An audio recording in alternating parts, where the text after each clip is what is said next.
पश्चिम बंगाल में जिस तरीके से भाजपा की सरकार बनी है उसके बाद से अभी 2 महीने का वक्त भी नहीं गुजरा, यानी कि 1 महीने 2-3 दिन का वक्त बीता है और जिस तरीके से वहां पर टीएमसी को तोड़ने की साजिश की जा रही है वो किसी से छुपी हुई नहीं है। जिस तरीके से टीएमसी की कांग्रेस में विलय की खबर चलाई जा रही है वो खबर प्रॉपर तरीके से झूठी है। क्या कोई राजनीतिक व्यक्ति, क्या किसी का राजनीतिक जो शीर्ष नेतृत्व होता है, यानी कि जो उनका लीडर होता है, क्या एक दूसरे लीडर से नहीं मिल सकता है? क्या पूरा मामला है आपको विस्तार से बताएंगे। आदाब दोस्तों, मैं आपके साथ जफर सिद्दीकी, आप देख रहे हैं टाइम्स एक्सप्रेस।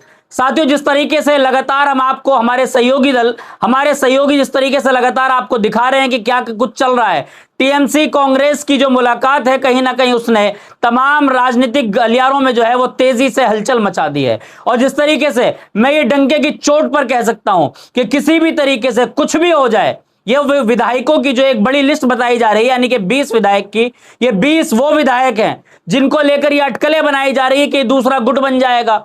मैं आपको दावे के साथ डंके की चोट पर कैमरे पर आपको बता रहा हूं कि ये जो 20 विधायक है, ये 20 के 20 विधायक अपना कांग्रेस को समर्थन, यानी कि राहुल गांधी को अपना समर्थन देने जा रहे हैं। और उसके बाद अगर ये विलय भी हुआ तो भाजपा की तो गोद में किसी तरीके से नहीं बैठेंगे। जिस तरीके से कीर्ति आजाद लगातार जिस तरीके से भाजपाइयों की पोल खोल रहे हैं, कीर्ति आजाद ने साफ कह दिया, मीडिया से बातचीत करते हुए बताया कि हम डरने वालों में से नहीं है, बुरे वक्त में पार्टी का साथ छोड़ने वालों में से नहीं है।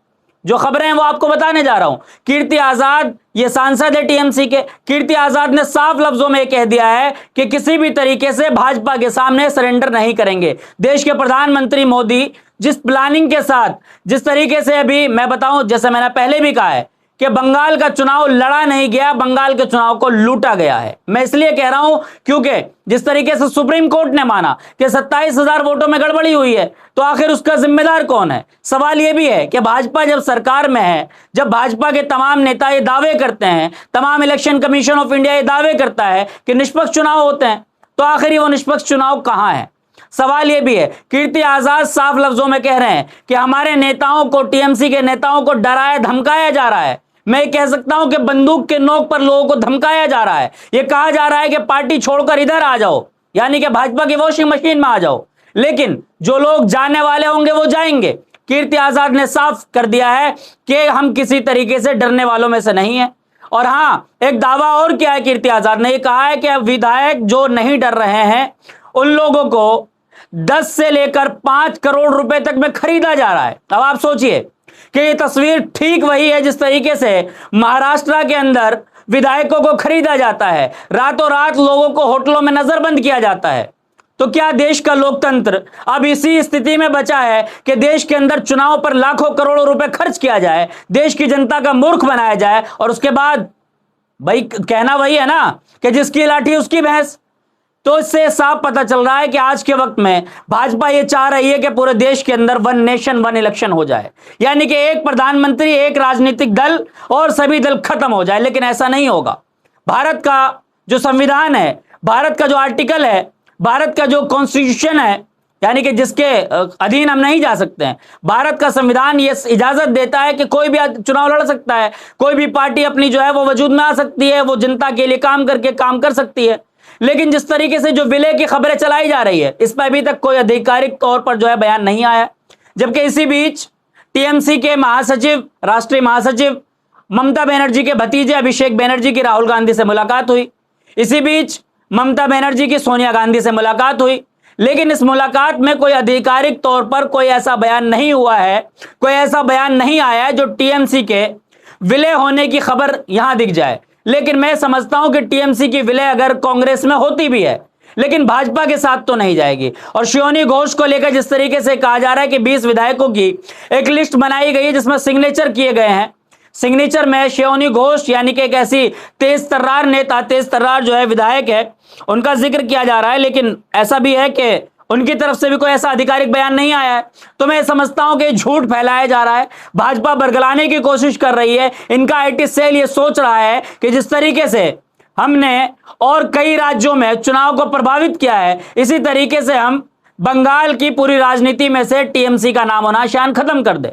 लेकिन टीएमसी का ऐसा कुछ नहीं होने वाला है, क्योंकि हाँ, आज जो इन लोगों की मुलाकात है टीएमसी और कांग्रेस की, भाई एक वक्त में जो ममता बनर्जी की जो राजनीतिक शुरुआत हुई है, वो कांग्रेस से हुई है।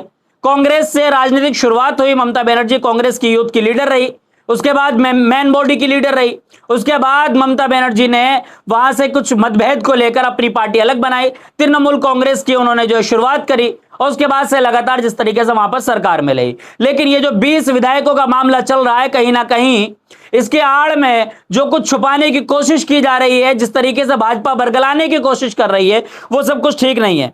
खबर आपको बताने जा रहे हैं कीर्ति आजाद का जो बयान है। कीर्ति आजाद ने बताया कि बीजेपी नेता के घर में बैठे टीएमसी के जासूस का नाम वो मेरे भाई हैं, इस तरीके की बात कही है कीर्ति आजाद ने। कीर्ति आजाद ने बताया कि किस तरीके से कई नेताओं को डराया धमकाया जा रहा है, उनके द्वारा तमाम नेताओं के नाम लेकर यह आरोप लगाया गया कि किस तरीके से दिग्गज नेताओं को डराया गया। साफ कह रहे हैं कि दिग्गज नेताओं को डराया जा रहा है, और जो डर नहीं रहा है, यानी कि जिसने ये कह दिया कि हां सीबीआई और ईडी सीडी इन सब से हम डरने वाले नहीं है, उनके सामने पैसा फेंका जा रहा है। कीर्ति आजाद ने कहा है कि तकरीबन 10 से लेकर 5 करोड़ रुपए तक का ये सीधा सीधा उन्होंने निशाना साधा है, और ये आरोप है या फिर सच्चाई है इसकी हम पुष्टि नहीं करते हैं। लेकिन कीर्ति आजाद ये साफ कह रहे हैं कि ऐसे बुरे वक्त में हम ममता बनर्जी के साथ है। ममता बनर्जी के 20 विधायक जो है कहीं ना कहीं वो कहीं नहीं जाने वाले हैं और मजबूती से अपनी पार्टी को बचा कर रखेंगे। लेकिन जो लोग खुश हो रहे हैं कि दूसरे का छप्पर आज जल रहा है, जो लोग ये सोच रहे हैं कि आज जिनके छप्पर में हमने आग लगाई है वो सब कुछ हमारी तरफ आने वाला है, तो वो इस बात का भय अपने मन से निकाल दे। और आज मैं कैमरे पर डंके की चोट पे खुलकर कह रहा हूं कि टीएमसी पार्टी किसी भी तरीके से भाजपा के साथ समझौता नहीं करेगी। भले ही इनके 10-5 विधायक इधर उधर भटक जाएं, वॉशिंग मशीन के डर से, यानी कि भाजपा के डर से उनकी पार्टी में शामिल हो जाएं, लेकिन किसी भी तरीके से यह समझौता इस रूप में तो नहीं होगा कि ममता बनर्जी किसी भी तरीके से जाकर ये शुभेंदु अधिकारी से हाथ मिला ले, शुभेंदु अधिकारी के सामने सरेंडर कर दे, ऐसा मुमकिन नहीं है। ये तमाम खबरें जो चलाई जा रही है, इनके पीछे साफ और साफ मैं फैक्ट चेक करके बता रहा हूं कि ये झूठ है।